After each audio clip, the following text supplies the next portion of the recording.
Okay, so nakapag-charge na tayo ngayon. Tuloy na natin. Pabalik na natin tong sugar.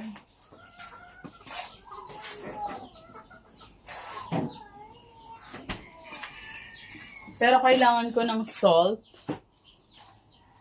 I don't know where the salt is. Bakla yung asin. Dan, asin. Ha? Yung asin. Asin? Oo. Let's figure out. Ibabaw? Wala.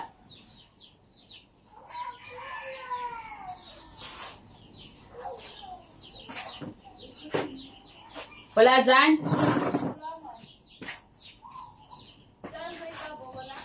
Wala.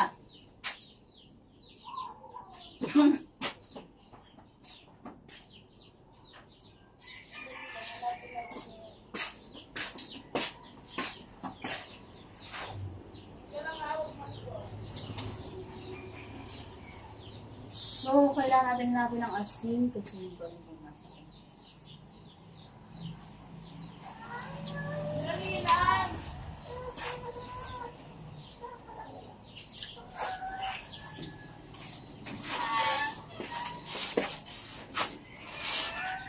Wala, asan mo? Ito, nakita ko na. Uy! Kailan ko pa na. Okay, so nakita ko na siya. Pero, maglalagay lang tayo ng 1/2 teaspoon of salt. Ang dami nun, pero babawasan ko lang. Ganito lang. A little more. Ay, 1/2 teaspoon pala.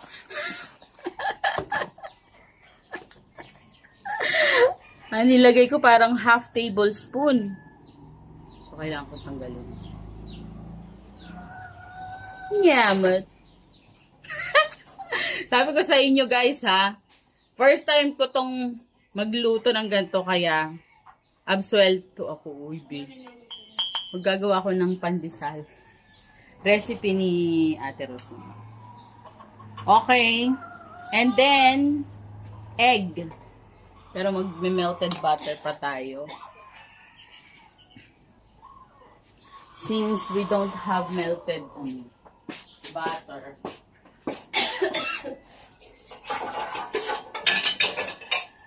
Yung pinagpakulaan natin ng noodles. Ganito na lang ulit. Ito, hindi na ito babalikan.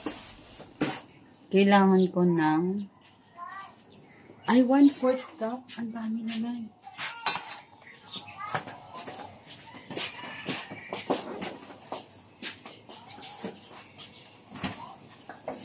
We don't have butter, so we use the margarine. Pero melted siya. Ano yun? 1/2 cup. Marami yun. Mga ganito siguro. Bilis ng oras. Magluluto session na. Butter, 1/4 cup. Siguro mga ganito yun. Yan.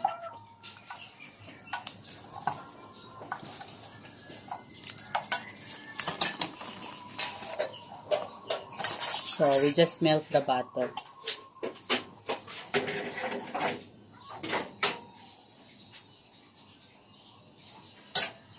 In a very slow fire. Okay. Lagyan na natin ng egg. Isang egg, ang sabi. Ang sabi there is 1 egg. Siguro yung time, hindi ko na kailangan tignan yung recipe pag na-master ko na siya. Pero for now, kailangan nating sundan every inch of it. Okay. We mix first the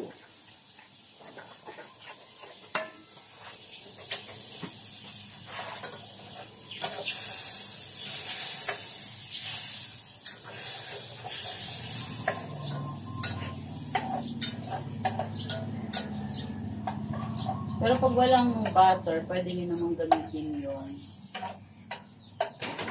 canola oil as long as it's a healthy oil.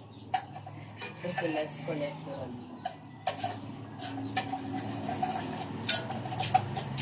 Parang madali lang naman ang pag-bake. Matagal lang talaga yung pagpapaalsa.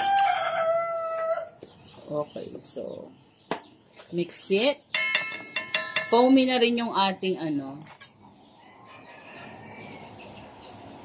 salt. Okay.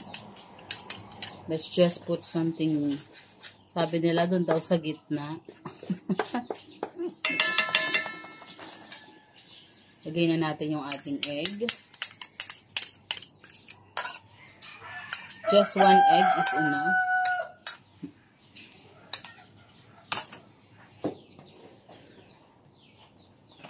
And then we put the melted butter. Kasi mainit pa siya.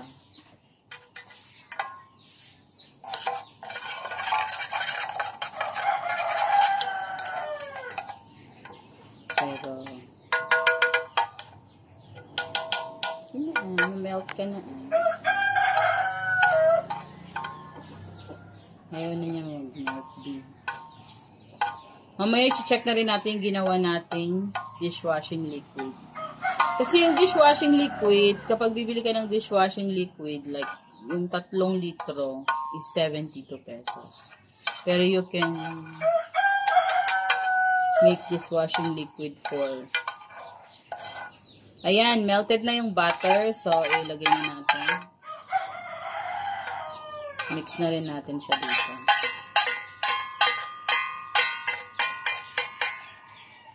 And then, we mix it.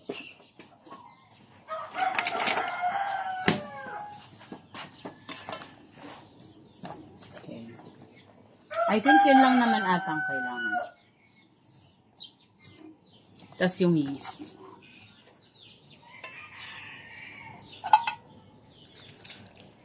Yung yeast with milk. Scrape ko lang. Make sure everything is incorporated. Mix, mix.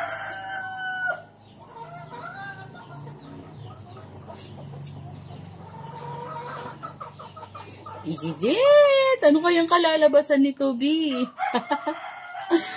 Okay. We need. Okay. Ibig sabihin, mamasahin na natin siya.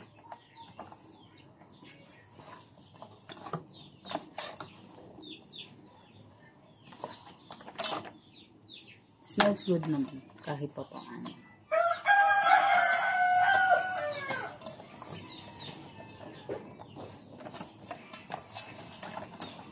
And to knead it, kailangan natin ng extra flour.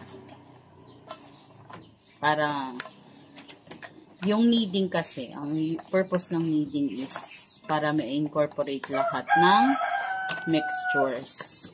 Looks good. So, hindi ko alam kung ilang piraso ang magagawa nito, but I just followed whatever is given in the recipe. Excited ako! Excited din akong ipakita sa pinsan ko. Kasi this is her recipe. Next time naman, yung recipe naman ng tita ko ang kukunin ko. Kasi marami rin siyang mga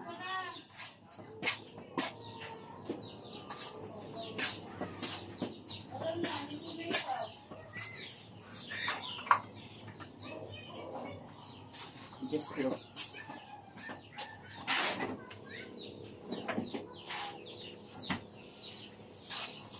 Okay.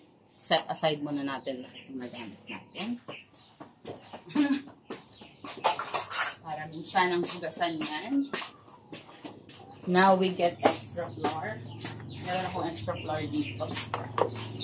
Then we go for kneading. Pero kailangan malinis ang ating kamay. Kukunin ko muna yung aking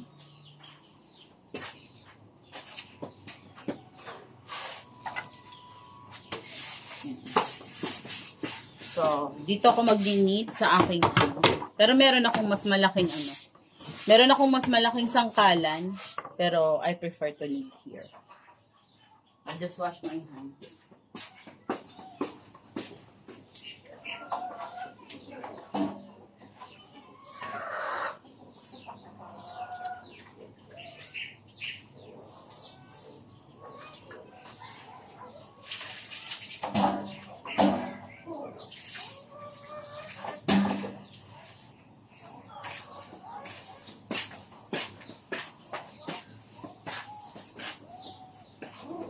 Okay, so malinis na yung ating kamay. Now, we just need extra flour. Ito. Ito yung gagamitin nating flour para sa kneading. So, spread lang natin to. And then, we get our mixture.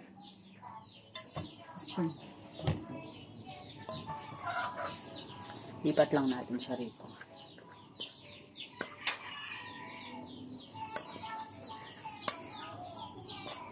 Yeah. Maproseso. Pero siguro next time, mas madali na lang siyang gawin. At least you get a freshly baked bread. Tapos, at the same time, alam mo kung ano yung mga ingredients na nandun sa bread mo. Diba? Okay. We need more flour. Ang battery ng itsura. Ayan. Mukhang marami-rami nga siya. Then we need more flour.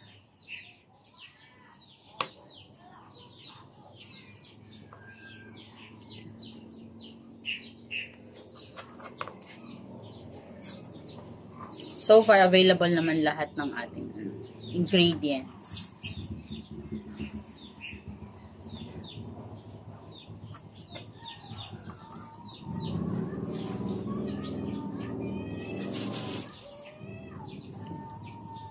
More kneading. And then we let it rise. Siguro dito ko na lang siya ipaparise sa para lang maging smooth. Kaya kailangan natin siyang i-knead ng maayos. Masahin ng maayos. More flour, I guess. Okay, yan.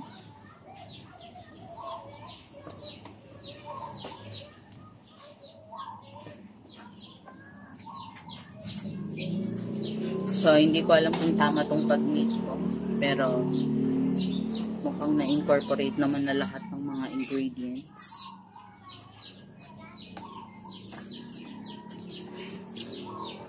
Ngayon, papaalsa lang natin ito. So, nabasa ko sa YouTube napanood ko sa YouTube na kailangan sa ano siya, sa warmest temperature ng room. Doon natin siya ilalagay. And then we cover it. So, hindi ko alam kung ilan ang magagawa nitong bread na to. Nitong flour na to. But this is 2 cups of flour. Okay. Now we let it rise. It's a ball! Dito ko na lang siya ira-rise.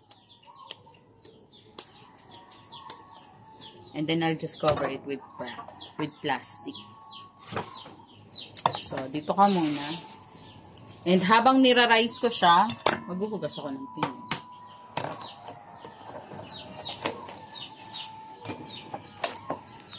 Then, babalikan ko siya muna. Kailangan ko ng plastic. May ginagamit akong plastic dito for covering.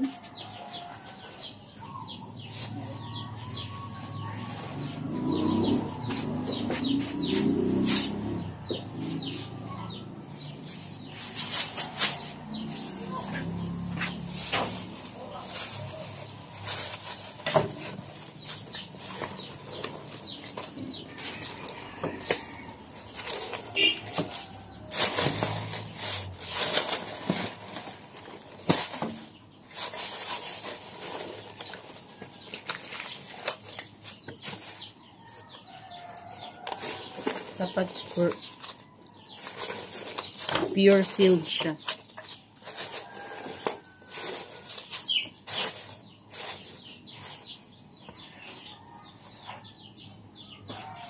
So, lagay ko lang siya dun sa may gilid mo.